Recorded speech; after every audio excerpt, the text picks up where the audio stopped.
Fala pessoal, tudo bom com vocês? Aqui é a Nostalgia e sejam todos bem-vindos a esse canal. E hoje eu vim aqui com um iceberg dedicado a consoles de videogames criados e produzidos no Brasil. Parece que não, mas há muita coisa interessante e inusitada nessa história dos consoles de videogames no Brasil, além de que será muito bacana se relembrar de muitos consoles brasileiros, sejam eles clones ou não. Porque teremos mais que isso por aqui.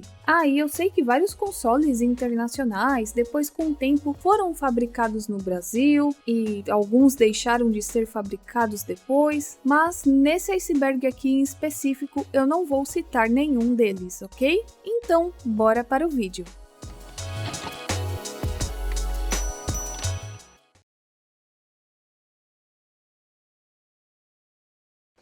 Bom, eu tenho que começar aqui esse iceberg falando de um ponto importante, porque talvez algumas pessoas mais novas não vão entender o contexto. Então aqui eu coloquei já na camada 1 a Lei de Reserva de Mercado. E resumindo para vocês, reserva de mercado é uma política governamental que impede legalmente o acesso e a importação de uma determinada classe de produtos e bens de consumo, com vistas à proteção e desenvolvimento da indústria nacional e incremento da pesquisa científica interna. Ou seja, com essas restrições que também chegaram à informática, as empresas locais procuraram atender o público copiando produtos de fora. E sim, isso aconteceu com a indústria do videogame no Brasil. E ao mesmo tempo, multinacionais não podiam se instalar aqui se o controle acionário não fosse majoritariamente composto por brasileiros. A Tectoy é uma empresa brasileira de equipamentos eletrônicos de consumo, conhecida principalmente por seu trabalho no desenvolvimento e comercialização de consoles e jogos eletrônicos. Foi fundada em setembro de 87 por Daniel Daskal e seu objetivo inicial era a fabricação de brinquedos de alta tecnologia, e durante os primeiros anos a parceria com a Sega conduziu seu crescimento com a popularidade do Master System e do Mega Drive no país.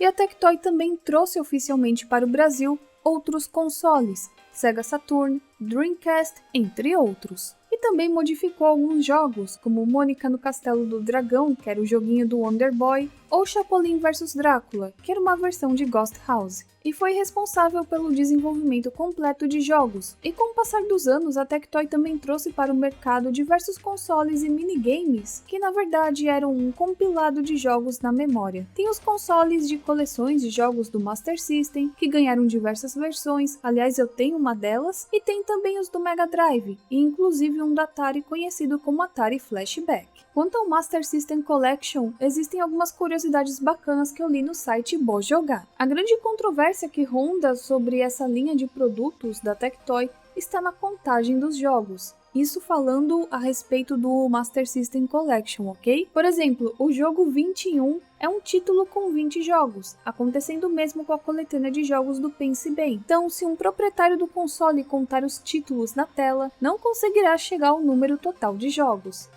Já com o Mega Drive, resumindo para vocês, os primeiros modelos desses consoles emulados com jogos na memória para 16 bits desapontaram pela performance infinitamente inferior. Além disso, tivemos algumas edições que também deram o que falar. E aqui eu espero que vocês tenham entendido que nessa parte eu darei apenas alguns exemplos, não dá para citar tudo. O Mega Drive 4 Guitar Idol é uma versão do console doméstico do Sega Mega Drive produzido pela Tectoy, que foi lançado em agosto de 2009 com 87 jogos na memória. Além de jogos da fabricante original Sega e da Taito, contém 5 jogos recentes da Tectoy, e tudo nessa qualidade aqui. E em 2008 a Tectoy passou por outra mudança de identidade visual, sugerindo uma aproximação com as tecnologias móveis. Assim ela lançou o Mega Drive 3. Só que esse processamento da emulação do aparelho compromete totalmente a jogabilidade, o que irritou muitos consumidores e fãs da marca Tectoy.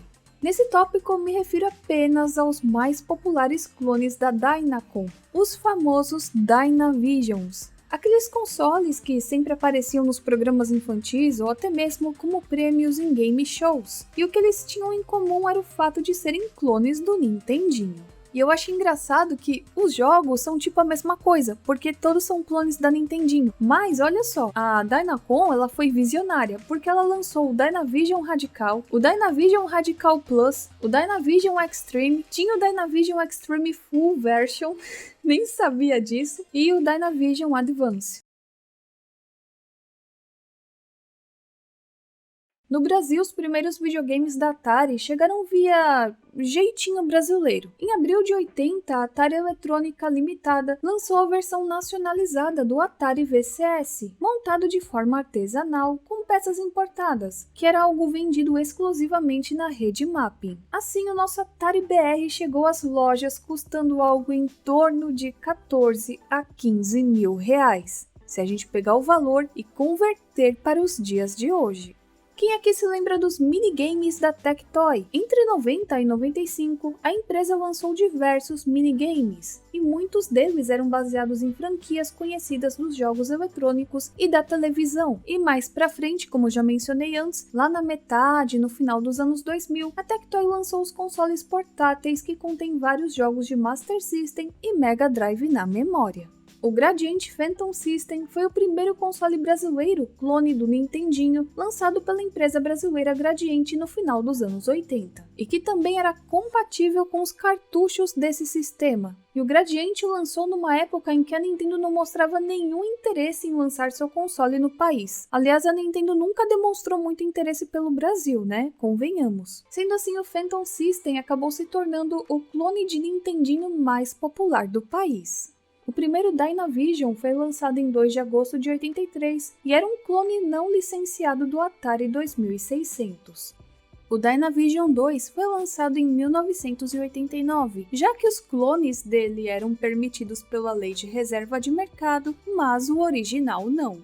E depois disso, nós ainda tivemos o Dynavision 3, lançado em 91, que também era um clone de Nintendinho. Não mudava nada, né? Só mudava a carcaça do console e os controles, pra falar a verdade. E mais uma vez, olha a audácia da Dynacon com o Dynavision 3. Ela lançou ao todo 5 versões dele, que eram o High Performance, o Advance, Action, Radical e o Plus Radical. E não mudava nada no console, eram os mesmos jogos, só o design que alterava um pouquinho. E ainda depois disso nós tivemos o Dynavision 4, que como todos os outros, era um clone de Nintendinho também.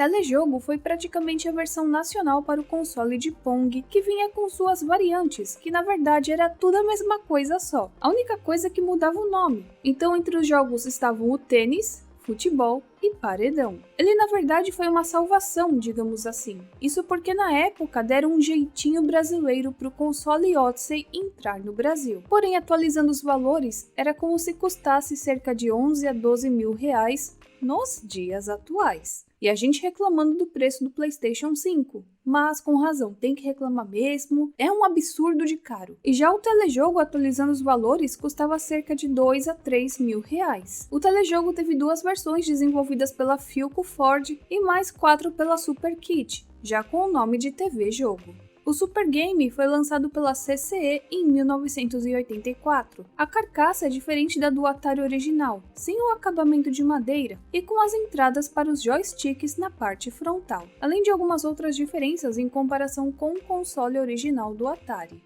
O Mega Drive 3 Show do Milhão foi lançado em 2001 pela Tectoy com 12 jogos na memória, incluindo o Show do Milhão 1 e 2. E sim, ele vinha nessa caixa bonitona aqui e explicando melhor para vocês, em 2001 a gente já tinha o PlayStation 2, o GameCube, o primeiro Xbox, mas o problema é que a maioria dos brasileiros ainda não tinham condições para possuir esses consoles devido ao alto preço. Tanto é que nessa época o que eu tinha? Um Master System 3, que foi comprado usado dos vizinhos com alguns cartuchos. Então, por conta disso, o Mega Drive ainda seguia bem em circulação. E isso era o que dizia a Tectoy ao promover o jogo. Agora você poderá jogar o Show do Milhão, um dos maiores sucessos da televisão de todos os tempos, em sua casa direto do seu Mega Drive. Tudo isso com um realismo impressionante. Você ainda pode contar com a voz digitalizada do próprio Silvio Santos para que seu jogo fique ainda mais parecido com o original e um repertório de 1000 perguntas que garantirão muitas horas de diversão para você e sua família. Certa resposta. Você acaba de ganhar R$1 milhão.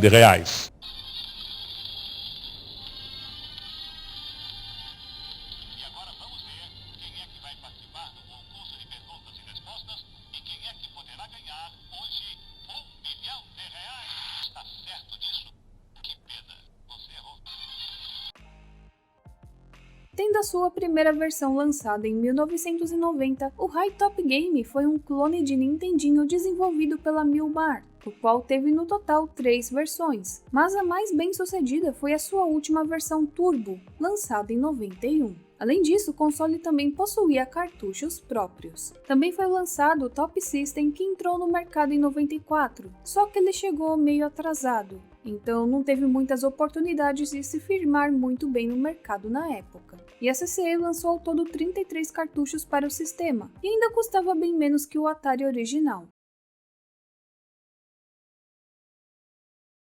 A Dynacon também produziu em 94 um clone do Mega Drive da Sega, chamado Mega Vision. Aliás, dizem que ele conseguia ser até mesmo superior ao Mega Drive 3. Só que isso acabou em processinho. Sim, ocasionou em processos legais devido à Sega já ter na época um representante oficial em solo brasileiro, que era a Tectoy. Então, por conta disso, o console clone foi retirado do mercado, sendo assim um console bem raro de se encontrar atualmente. O PC Game do Bom Dia e Companhia.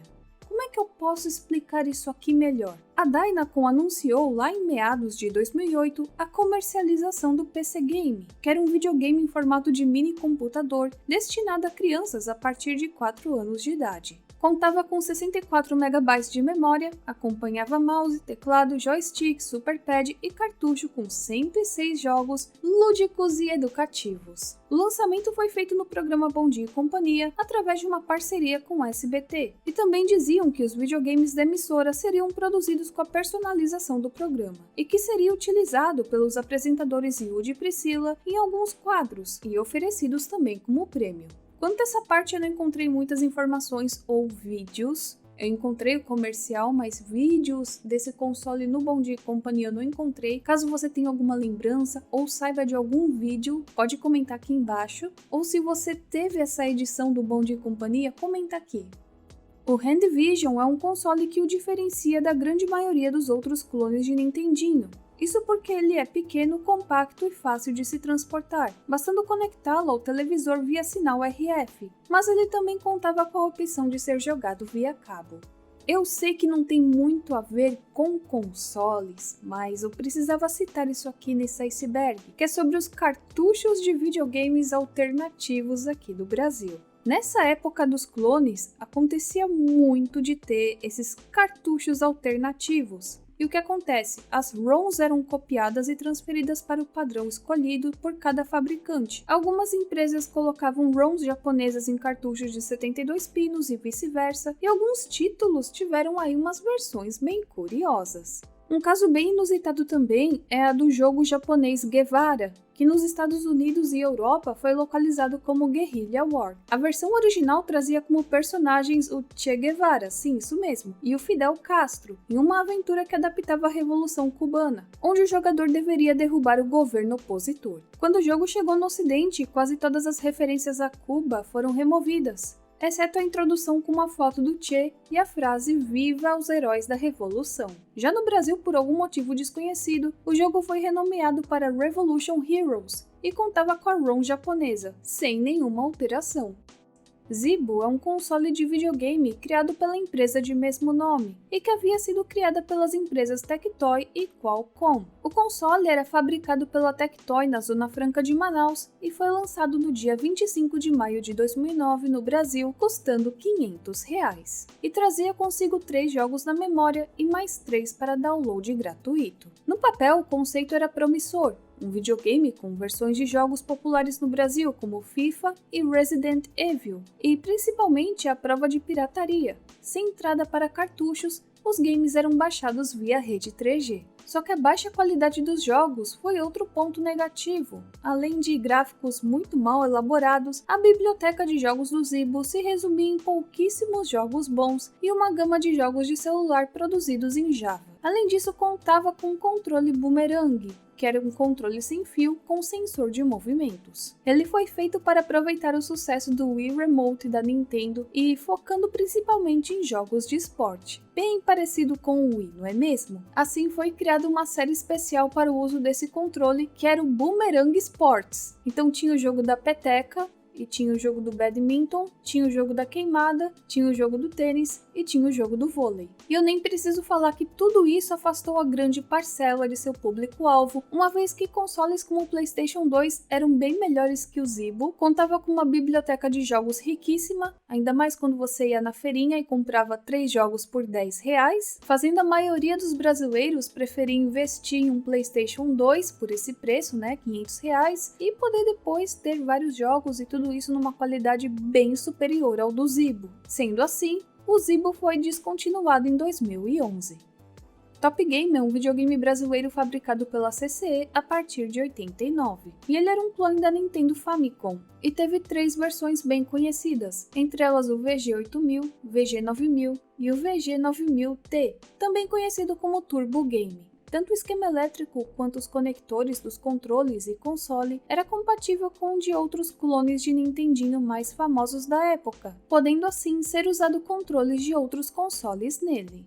O Dynavision, o MP6 portátil, era como se fosse um minigame com jogos de Nintendinho na memória, mas digamos que ele era a TechPix dos consoles brasileiros. Além de emular jogos, ele também tinha uma câmera, só que era tudo em 2 megapixels, além de ler formatos MP3 e MP4 e ter a sua versão MP6 Pocket Movie. E aproveitando o assunto de minigames, alguns anos depois a Dynacon lançou o Dynavision Dingo, que na verdade é um aparelho eletrônico portátil criado pela Shenzhen Dingo Digital da China, só que no Brasil ele passou a ser produzido pela Ceder Eletrônica da Amazônia Limitada. Porém dizem que em fevereiro de 2011 a Dynacon revogou a licença da Ceder. Tudo isso por indícios de improbidade administrativa e financeira, e também divulgou ao mercado que todos os produtos com a marca Dynacon estariam sendo comercializados nas lojas das redes Ponto Frio, Casas Bahia e etc. de forma ilegal, sem assistência técnica ou garantia. E a Dingo, na verdade, é um portátil que faz tudo o que o seu antecessor fazia, mas o bônus é que ele vem com 8 emuladores.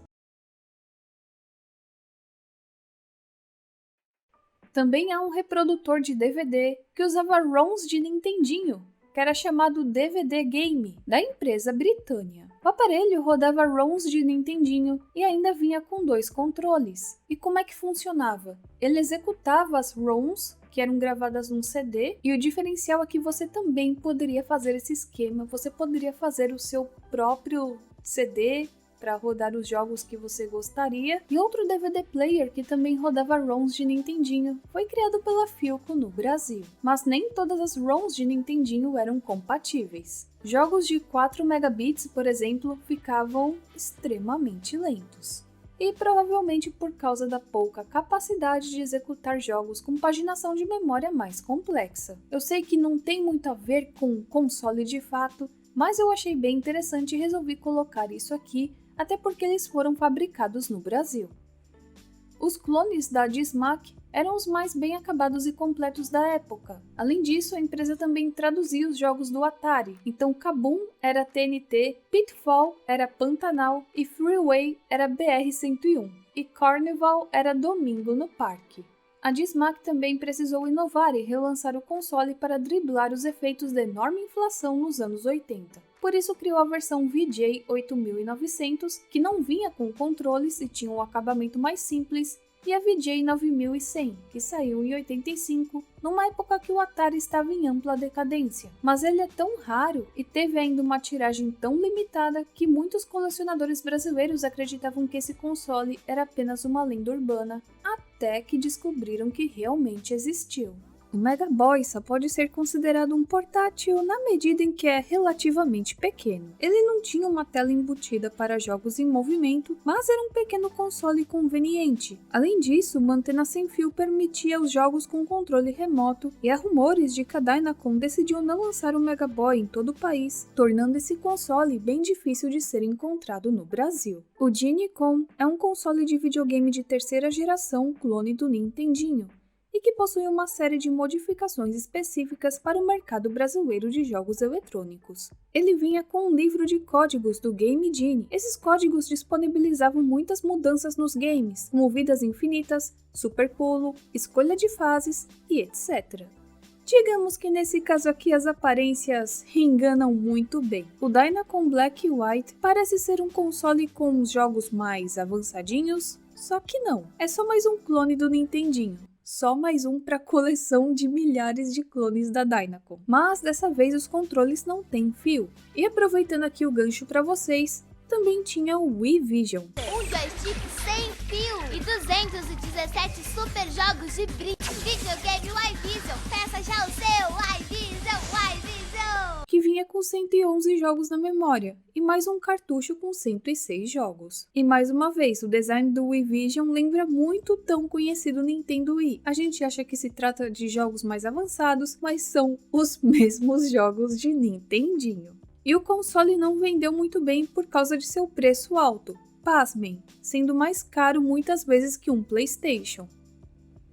O Beat System era um clone que era visualmente muito parecido com o Nintendinho original, podendo até enganar algum jogador mais leigo numa primeira vista. E uma coisa bizarra é que todos os acessórios do NES original pegavam nele normalmente. Splash Vision é o único clone de ColecoVision do mundo, e é do Brasil. Só que temos um problema, na época ele era extremamente caro. Então ele não conseguiu ganhar tanta popularidade quanto os outros clones. Assim, a sua produção foi encerrada em pouquíssimo tempo, sendo extremamente raro.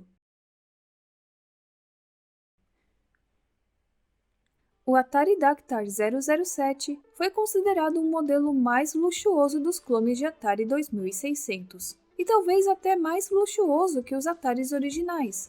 Já começando pela carcaça do console, que é uma maleta. Sendo assim, o console não saía de dentro dela, pois ela é o próprio console, e vinha com os controles similares aos do Atari original. Um clone um tanto diferenciado, que é bem raro de ser encontrado nos dias atuais. O Magic Computer PC-95 é um computador pessoal de 8 bits e Famiclone, que foi comercializado pela Dynacon lá na década de 90. Possuía 16 programas instalados, só que desses programas alguns são jogos e outros são funcionalidades para um computador. Supercharger é um dos clones de Famicom pouco conhecidos e com baixo valor no mercado em comparação aos seus concorrentes também clones. Lançado em 1990, o console não fez muito sucesso no mercado, pois já haviam outros clones melhores que ele. E esse foi o último console da Dynavision. O Dynavision Cyber Game é um console multimídia que usa emuladores de videogames clássicos como Nintendo, Super Nintendo, Game Boy Color, Game Boy Advance, entre outros. O Onyx Junior foi um console de videogames produzido pela empresa brasileira Microdigital nos anos 80. Inicialmente, a ideia seria fazer um clone do ColecoVision, só que, como o custo da produção para esse projeto era muito alto, a Microdigital decidiu por produzir um compatível com o Atari 2600, cujos clones já possuíam uma ampla base instalada no país. Mas foi por causa disso mesmo que foi um fracasso de vendas, sendo atualmente um dos consoles mais raros de serem encontrados no Brasil. A Chips do Brasil fabricava na época uma série de consoles para diversos sistemas, como o Super Nintendo, Nintendinho, Mega Drive, Master System, entre outros. E esses controles eram chamados de Super Pro, que eram de excelente qualidade e tinham diversas chaves e botões com funções turbo e slow motion. Assim, em 1994, a empresa resolveu investir em consoles, lançando o Pro System 8 e mais adiante o Pro System 16. Só que, de acordo com documentos de processos jurídicos, foi encontrado um pedido de baixa da empresa e vários processos trabalhistas entre 96 e 98, que nos faz acreditar que a Chips do Brasil não vinha com uma boa condição financeira e não cumpriu com suas obrigações jurídicas. Aliás, um dos processos foi movido pela Playtronic, fazendo com que a empresa fechasse definitivamente as suas portas. Então, gente, esse iceberg vai acabando por aqui. Eu espero que vocês tenham gostado. Se vocês tiveram experiência com algum desses consoles, ou se vocês se lembram de mais algum, ou tem mais alguma informação interessante, comentem aqui embaixo. Eu vou ficando por aqui, a gente se vê na próxima e tchau, tchau!